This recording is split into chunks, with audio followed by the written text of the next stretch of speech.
look, I don't hate anybody, and I certainly don't hate the Congresswoman. But how can I put this? The Congresswoman is kind of like Vice President Kamala Harris, but with more bartending experience. She has never been accused of being a policy maven. You put her in a presidential primary with Elizabeth Warren or Rahm Emanuel, they will devour her like a light snack. I probably shouldn't say this, but she can get me back. Somebody told me a joke today. They said Congresswoman Ocasio-Cortez announced today categorically that she is not a moron. And she went on to say she hasn't even been to Utah, much less embraced their religion. Now, she can get me back. I don't dislike the Congresswoman, but our plan for dealing with her, as I've said before, has always been Operation Let Her Speak. And so far it's working, and my message to my friend the Congresswoman is, you go, girl. You just keep it up. Well, I think your operation is working very effectively. Hey, Senator Kennedy is a comedian on the low. Hilarious. What's going on, everybody? Appreciate you guys pulling up today. Now, I got to say this. I say it a multitude of times. I am a firm believer that if you let people talk long enough, they will tell you exactly who they are and what they're about. And when it comes to most Democrats, I'm talking Jasmine Crockett, Gavin Newsom, to AOC, they don't just talk, they testify against themselves. Now, AOC has been having a very rough week, and somehow she decided to make it even worse. I don't know if you guys saw the clip, but we're going to show it on here. Saturday night, she hopped on Instagram to clarify some things, okay? She had to clarify some things, and instead of her supporters giving her support, they gave her the business. Not the conservatives, not Republicans. I'm talking about her own people gave her the business. They're telling her that, hey, she didn't sound informed, that she doesn't sound like she understood foreign policy, that she embarrassed them on an international stage. And they're right. You had a major power players on the left openly saying that, hey, she bombed in Munich. They just came out and was like, hey, bro, I don't know. No excuses, which I appreciate. That stage, it was too daggone big, and the moment got too serious for her, and the slogan stopped working. And this wasn't Twitter. This wasn't a protest chant. This was real world leadership, and she folded. She had an opportunity to showcase herself as presidential. It didn't work. And here's the wild part. While all of this is going on, there are still people out there saying that she should run for president. Seriously. Seriously. When I hear her talk, I don't hear commander-in-chief. I hear a focus group experiment. I hear someone repeating whatever they think they can convince people of, not what they actually understand. I need you guys to take a listen to this right here. This is exactly who they want running the country. It makes absolutely no sense to me, but hit the like button, share the video, subscribe to the channel. Let's get into it. I think that this is such a, I think that this is of course a very long-standing policy of the United States. Martha, you bring me on your show and you show me the most uncomfortable 20 seconds of television I've ever seen. My takeaway from that. What happened there? What do you think? Well, I think it's a person who doesn't know what she actually thinks. And I've seen this way too much in Washington with politicians where they are given lines, and when you ask them to go outside the lines they were given, they completely fall apart because, look, does anybody really believe that AOC has very thoughtful ideas about the global world order or about what the United States should do with our policy in Asia or our policy in Europe? No, this is a person who is mouthing the slogans that somebody else gave her. And it I guess shows no one gave her how one for thin, that one. I guess not. And it shows how thin the Democrats' policy actually is on all these very, very important questions. Look, that was embarrassing. If I had given that answer, I would say, you know what, maybe I ought to go read a book about China and Taiwan before I go out on the world stage again. I hope that Congresswoman Cortez has the same humility. I'm skeptical.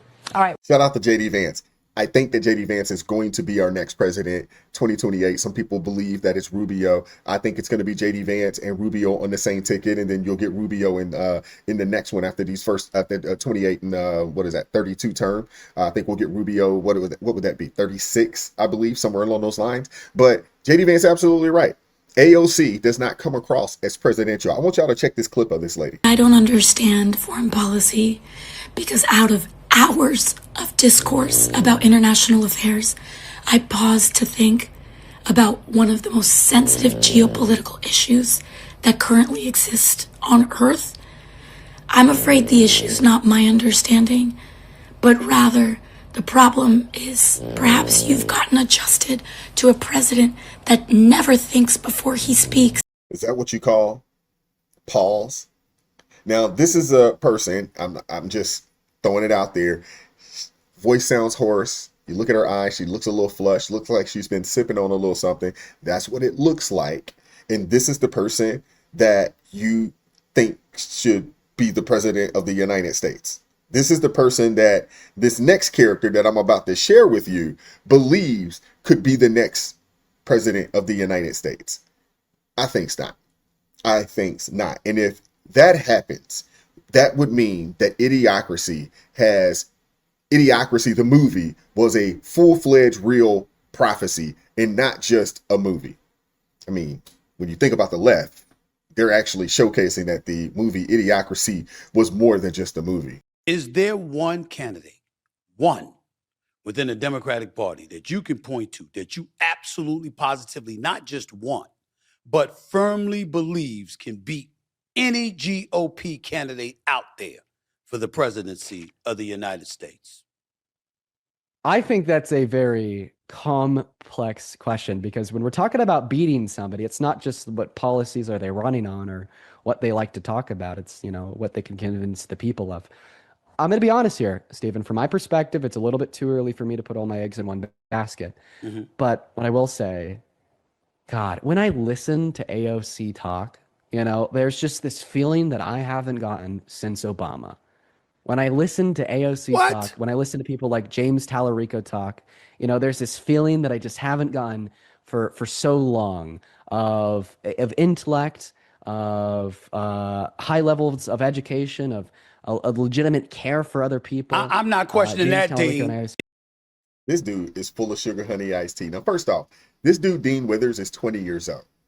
For those of you guys that know, or maybe don't know, Barack Obama didn't come on the national stage until about 2004.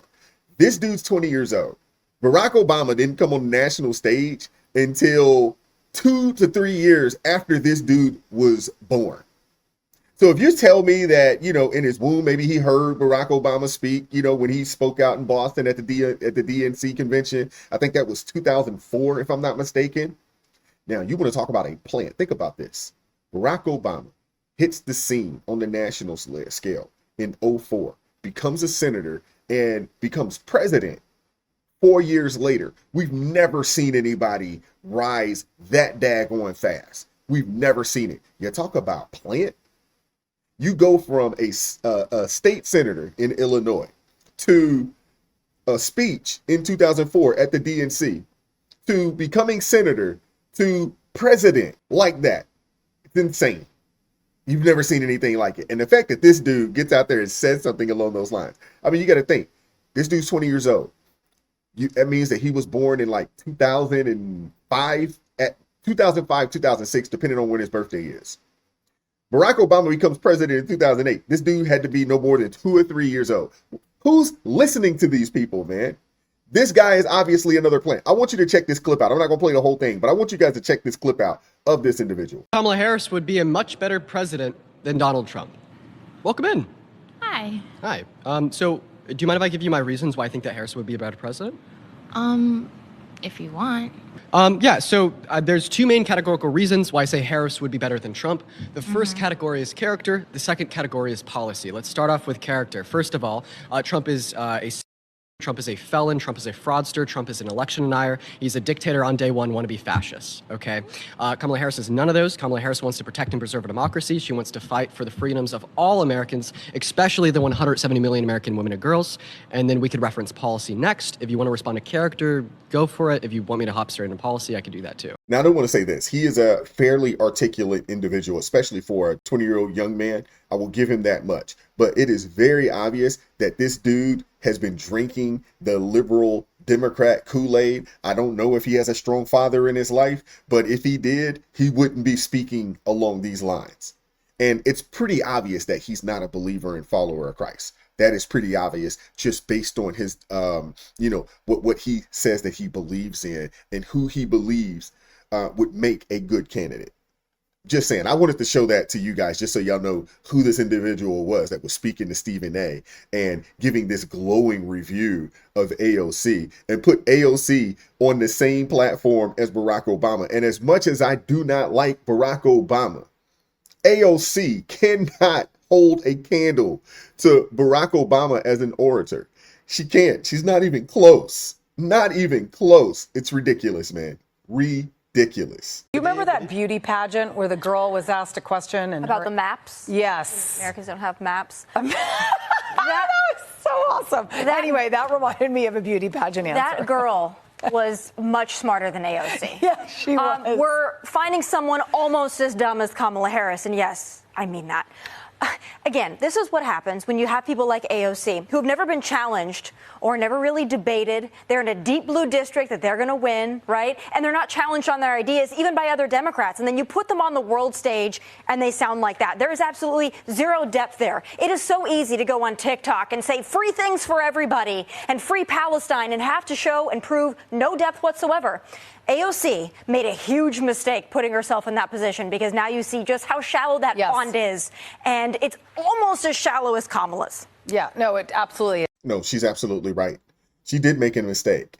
But again, I'm a firm believer that God don't make mistakes. And he will put people in positions to be showcased.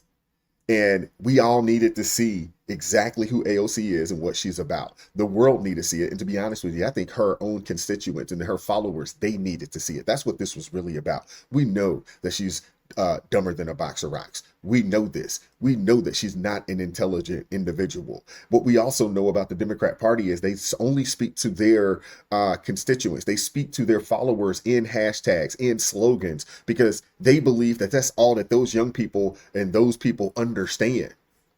But those of us that we look at that, we can see right through it. We can see right through it, and we're not falling for it. So you fly to Munich, you stand on an international stage, and you criticize the President of the United States on foreign land. Okay, bold move. But if you're going to do that, you better come prepared. Foreign policy questions come up. Taiwan, global stability, geopolitical alliances. And what did we get? Buzzwords, vague generalities, campaign slogans dressed up as a strategy. This isn't a student government debate. This is the Munich Security Conference. And maybe, just maybe, before stepping onto the world stage, you should brush up on your history. Understand geography, maybe, where Venezuela is located. Understand past conflicts. Understand how alliances were formed and broken. Because foreign policy is built on history. And when answers sound thin, it doesn't look visionary. It looks like you're a dumbass. She's absolutely right. She is absolutely right. But AOC, Jasmine Crockett, and so many others out there basically have showcased the low barrier, the low threshold of what it takes to become a representative, someone in Congress. And obviously, these are people that are looking for promotions. They want to move into the Senate. They want to move into, potential to the White House, as president. And it's unfortunate because the Democrat Party They have lowered their standards so low that anybody thinks that they can do it.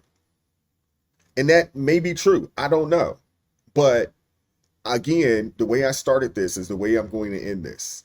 And Senator Kennedy said it. Hey, we are in Operation Let Her Speak. That's AOC. That's Jasmine Crockett. That's Kamala Harris. You name the Democrat, we're about it. Let them speak. Because when you let them speak, they will show you exactly who they are and what they're about. And they will show you how incompetent and how idiotic they are. I want to hear from you guys in the comment section. Hit the like button, share the video, subscribe to the channel, turn the notifications on all so you never miss an upload. Consider joining the ARP family or buy your brother a coffee. That link's in the description box below. Join us Tuesday and Friday, 9:30 a.m. Eastern Standard Time for ARP in the morning. And as always, keep God first. Stay prayed up. We'll catch up with you all next time. Peace. It is God who arms me with strength. Yeah, I'm battle ready. He trains my hands for battle. My heart stays steady. But thanks be to God, He gives us the victory. Through my Lord Jesus Christ, fear can't live in me. I was down to the dirt, red clay on my shoes, old pain in my shirt, oh so bruised. Then the Lord hit my chest, kicked air from my breath, put power in my step.